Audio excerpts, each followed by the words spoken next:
দেখো আজকে একটি নতুন অধ্যায় শুরু করব।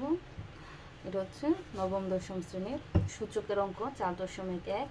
তো এটা যারা নতুন ক্লাস 9-এ উঠেছ আর যারা ক্লাস 10-এ আছো তারা অবশ্যই এই সূত্রগুলি জানো। আর যারা নতুন তাদের জন্য এই অধ্যায়টা বা এই অধ্যায়ের অঙ্কগুলি সবগুলি নতুন। তো যে সূত্রগুলি এখানে লিখেছি এগুলি আজকে করিয়ে দিব, বোঝাবো। তো এই সূত্র দিয়েই এই অধ্যায়ের অঙ্কগুলি অর্থাৎ 4.1-এর অঙ্কগুলি করা লাগবে।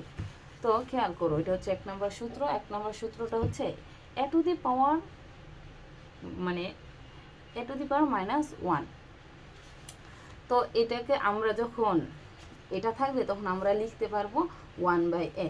তো ধরো এখানে এই যে 2 টু দি পাওয়ার আছে কি -1, এটা যদি থাকে এটাকে আমরা ভাঙতে পারবো কি 1/2,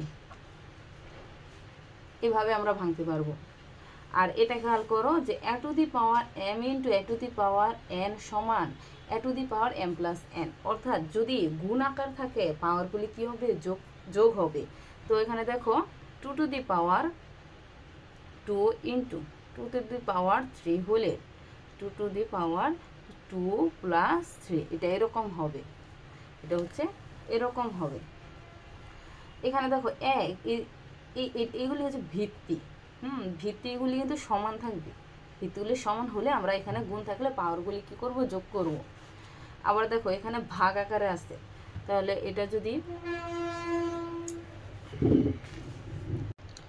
দেখো এই যে এখানে 4 to the power 2 by 4 to the power 3 এরকম যদি থাকে, এরকম থাকলে কি করব, 4 টু দি পাওয়ার 2 মাইনাস 3 এরকম হবে।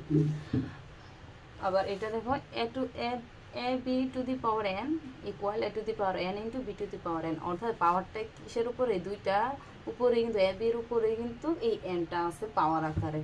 তো এটা যদি হিসাব করি দেখো 2 3 আর হচ্ছে এখানে যদি 2 ধরি তাহলে কি হবে 2 স্কয়ার ইন্টু 3 স্কয়ার, দুইটার উপরই হলো। আবার এটা দেখো ভাগের বেলায় হবে কি, এখানে x ধরি, এখানে যদি y ধরি, এখানে পাওয়ারটা যদি 2 নেই তাহলে x স্কয়ার আর হচ্ছে y স্কয়ার।